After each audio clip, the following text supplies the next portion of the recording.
आप सभी को जय मसीह की हिंदी बाइबल स्टडी इस चैनल में आपका स्वागत है। आइए मिलकर हम लोग आज पतरस की सास के बारे में सीखेंगे और उसके लिए हमारे ध्यान को लूका के सुसमाचार चौथा अध्याय 38 से लेकर 42वीं आयत तक 4 वर्स 38 to 42 इन आयतों पर हम लोग ध्यान देंगे। इसके हेडिंग में इस प्रकार लिखा है, पतरस की सास और अन्य लोगों को चंगा करना।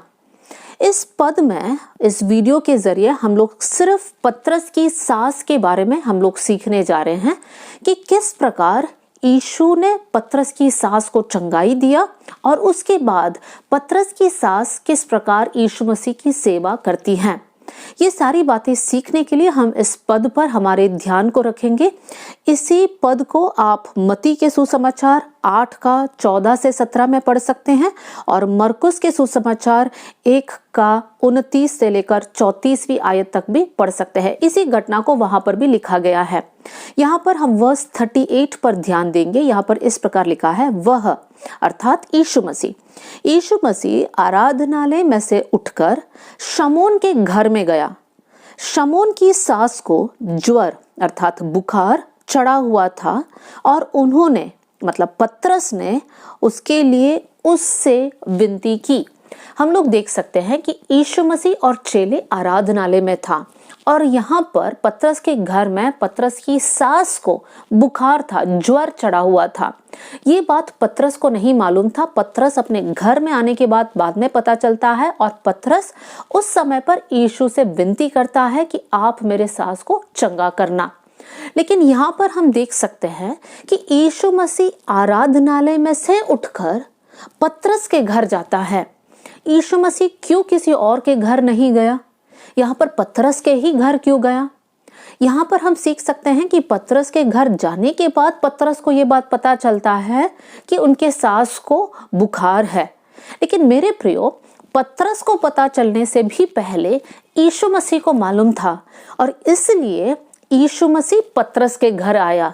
यहाँ पर कहीं भी लिखा हुआ नहीं है कि पतरस ने अपने घर में यीशु को आमंत्रित किया। यीशु मसीह अपने आप जाता है। ये क्यों है? यीशु मसीह पतरस के घर इसलिए गया क्योंकि यीशु को मालूम था कि पतरस की सास की जीवन में एक चंगाई की जरूरत है। मेरे प्रियो, पतरस यहाँ पर क्या कर रहा है? पतरस यीशु के साथ साथ चलता है और जब पतरस यीशु के साथ साथ चलता है तब यीशु मसीह पतरस के घर की जरूरतों को जानकर यीशु मसीह कार्य करता है। हमारे लिए एक बहुत अच्छा सीख है। जब हम यीशु के साथ साथ चलते हैं तब बहुत से वक्त हम नहीं जानते हैं कि कल का दिन कौन सा समस्या का सामना करना पड़ेगा या कल का दिन कौन सा प्रॉब्लम हमारे जीवन में आ रहा है। लेकिन जब हम यीशु के साथ साथ चलते हैं तो यीशु मसीह हमारे हर एक ज़रूरत को पूरा करेगा। तब इसलिए हम लोग आनंदित होकर हम लोग प्रभु पर भरोसा रखकर परमेश्वर के साथ साथ चलिए, क्योंकि हमारा परमेश्वर ऐसा परमेश्वर है जो हमारी ज़रूरतों को जानकर हमारे लिए काम करता है। हम आगे देखेंगे वर्स 39। इस प्रकार लिखा है, उसने उसके निकट खड़े होकर ज्वर को डांटा और ज्वर उतर गया। देखिए मेरे प्रियो, यीशु मसीह शमौन के घर आता है और शमौन विनती करता है कि मेरी सास ठीक नहीं है। यीशु क्या करता है?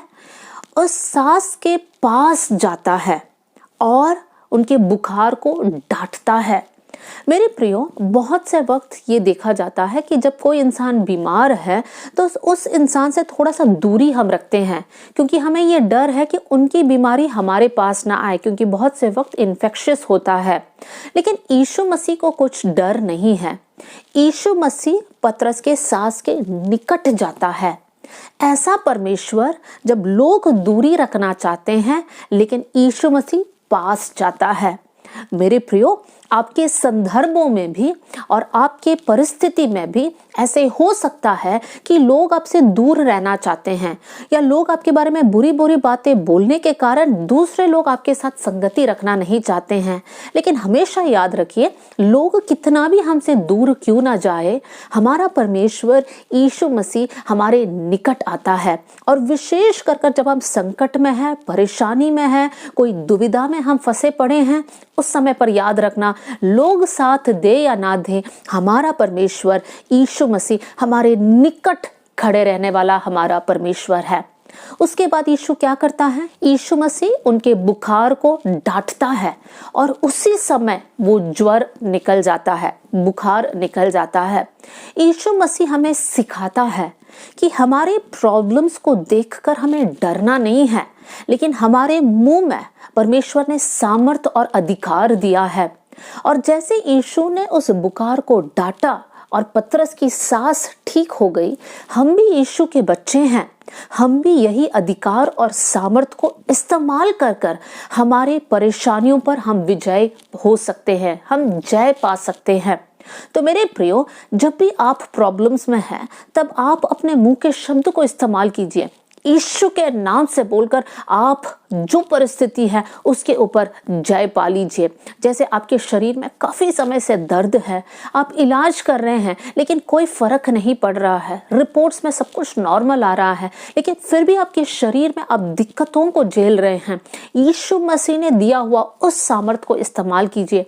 आप कहें, यीशु के नाम से इस बीमारी को मैं डांटती हूँ, यीशु के नाम से एक चंगाई को मैं अपने शरीर में घोषणा करती हूँ।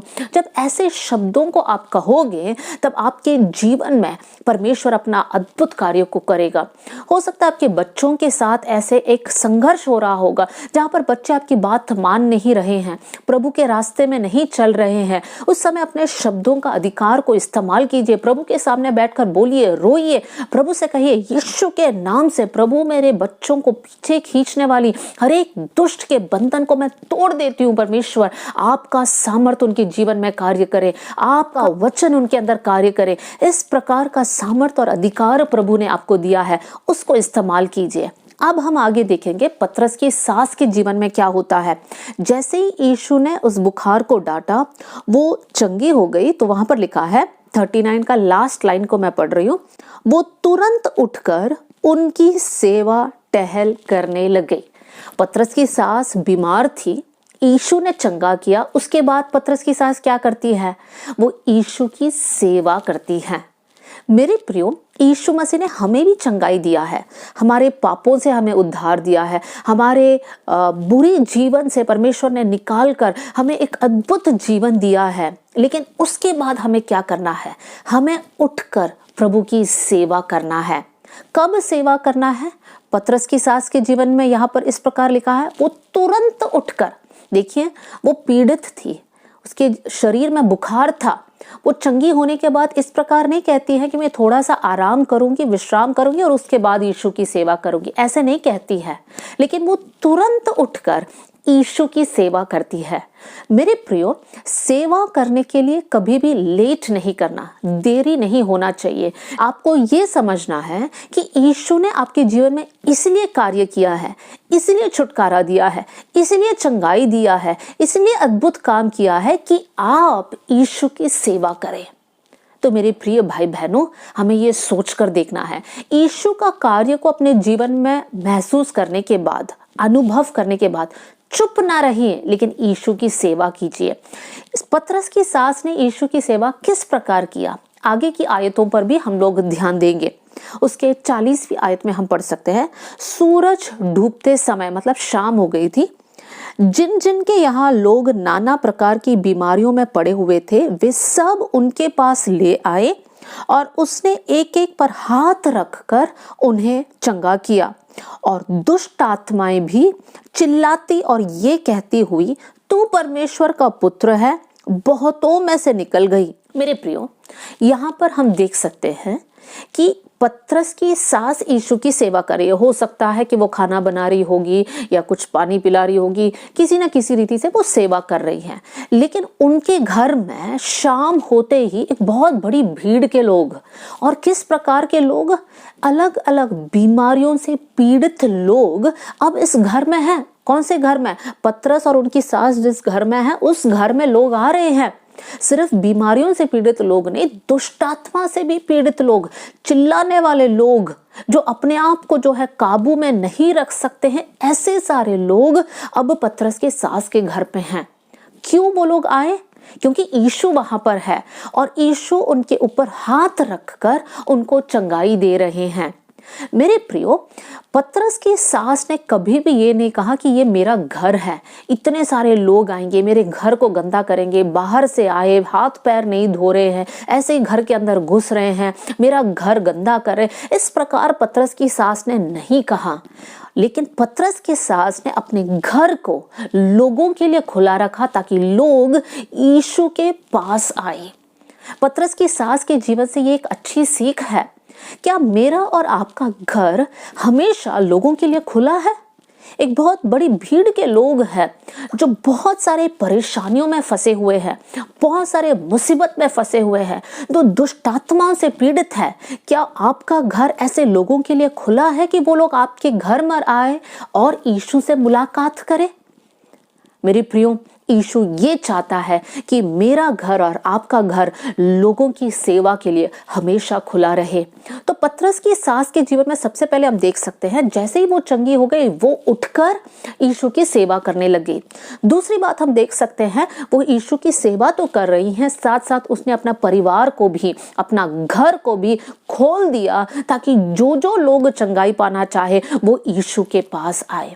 आगे हम देखेंगे उसके 42 में इस प्रकार लिखा है, जब दिन हुआ तो वो निकलकर, मतलब यीशु मसीह निकलकर एक सुनसान जगह में गया और भीड़ की भीड़ उसे ढूंढती हुई उसके पास आई और उसे रोकने लगी कि वो उनके पास से ना जाए।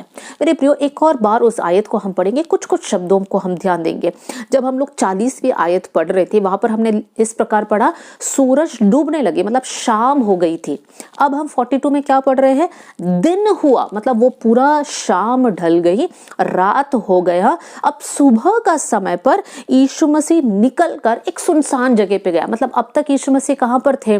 पतरस और पतरस के सास के घर में थे। अब सुबह होते ही यीशु मसीह सुनसान जगह पे गए और वहां पर लिखा है भीड़ के भीड़ उसके पीछे होने लगी। मतलब ये भीड़ अब तक कहां थी? मेरे ख्याल से जितना हम पढ़ सकते हैं, समझ सकते हैं, ये भीड़ पतरस के घर में और पतरस के घर के आजू बाजू में थे। तो मतलब रात भर ये लोग यीशु के साथ थे और सुबह उठते ही यीशु मसीह एक सुनसान जगह पर गए। तो मेरे प्रियो, अगर रात भर ये लोग पतरस के घर, पतरस के सास के घर थे, तो इसका मतलब पतरस की सास सोई नहीं होगी, पतरस सोया नहीं होगा, क्योंकि इतने भीड़ के लोग हैं। यीशु मसीह सिखाते होंगे, यीशु मसीह चंगाई देते होंगे। तो यहाँ पर हम देख सकते हैं पतरस की सास यहाँ पर भी मना नहीं करती हैं कि देखो हमको सोना है, हमको विश्राम करना है, अभी अभी तो मैं ठीक हो गई, अब तक तुम घर पे थे वो ठीक है, लेकिन अभी हमको थोड़ा सा आराम दे दो। कहीं भी पतरस की सास नहीं बोलती है। लेकिन मैं ऐसे समझती हूँ कि पतरस की सास भी रात भर जगी हुई थी, ताकि जब यीशु मसीह लोगों के लिए चंगाई दे रहे थे तो पतरस की सास भी उसमें हेल्प कर रही थी, लोगों को पानी पिलाना हो या खाना खिलाना हो। तो मेरे प्रियो, यहाँ पर हम देख सकते हैं पतरस की सास कुर्बानी उठाकर सेवा करती है। सेवा करना एक होता है और कुर्बानी उठाकर सेवा करना, मतलब सैक्रिफिशियल एक सेवकाई है, मतलब दुख उठाकर एक सेवकाई करना है। वो है पतरस की सास के जीवन से जो हम देख सकते हैं। मेरे प्रिय भाई बहनों, यीशु मसीह की सेवा सिर्फ नाम के लिए मत करें, लेकिन सेवा करना है तो कुर्बानी उठाकर प्रभु की सेवा करना है। बहुत से वक्त हमें नुकसान झेलना होगा, बहुत से वक्त हमें निंदा झेलना होगा, बहुत से वक्त हम शरीर को आराम नहीं दे पा रहे होंगे, बहुत से वक्त हमें उपवास लेना पड़ेगा। इस प्रकार की सेवा हमें करना चाहिए, तब जाकर परमेश्वर के नाम की महिमा और ज्यादा उठेगा। सेवा तब नहीं करना जब सब कुछ आपके सुविधा के अनुसार हो, लेकिन परिस्थिति कैसे भी हो, वो अच्छा हो या बुरा हो, प्रभु की सेवा हमें करना है। जहां जहां मौका मिला आप बीमारों के लिए प्रार्थना कर सकते हैं, प्रार्थना कीजिए। जहां जहां मौका मिला, जहां पर दुख में कोई पड़े हैं, निराशा में कोई पड़ा है, आपके 2 शब्द उन्हें उत्साह दे सकता है तो बात कीजिए वहां पर। देखिए प्रियो, आपको सोचना पड़ेगा कैसे मैं प्रभु की सेवा करूं। आपकी हर एक कुर्बानी के लिए परमेश्वर प्रतिफल देगा। परमेश्वर विश्वास योग्य परमेश्वर है। अगर आप प्रभु के लिए थोड़ा सा भी दुख उठाते हैं तो परमेश्वर प्रतिफल जरूर आपके जीवन में देगा। हम हम आगे देख सकते हैं कि यीशु मसीह यहाँ पर क्या कहता है, और लोग यीशु मसीह को रोकने लगा, लेकिन यीशु मसीह कहता है कि परंतु उसने उनसे कहा, मुझे अन्य नगरों में भी परमेश्वर के राज्य का सुसमाचार सुनाना अवश्य है, क्योंकि मैं इसीलिए भेजा गया हूँ। और वो गलील के आराधनालयों में प्रचार करने लगा। यहाँ पर हम देख सकते हैं जब लोग यीशु को रोकते हैं तब यीशु मसीह कहता है कि मुझे अन्य जगह में भी जाना जरूरी है, और यीशु मसीह अन्य जगह में जाकर फिर से प्रचार करने लगता है।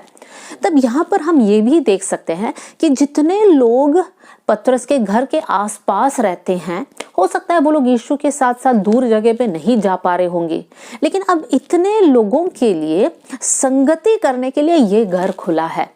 प्रभु के बारे में ज्यादा जानकारी लेने के लिए ये घर खुला हुआ है।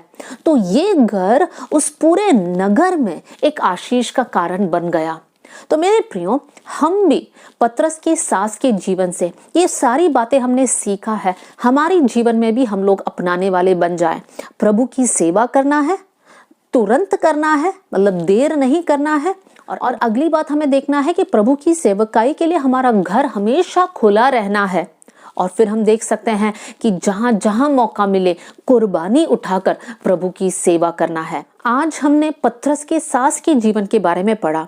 बाइबल में बहुत कम आयत है उनके बारे में, लेकिन इन कम आयतों में भी बहुत बड़ी बात छुपी हुई है।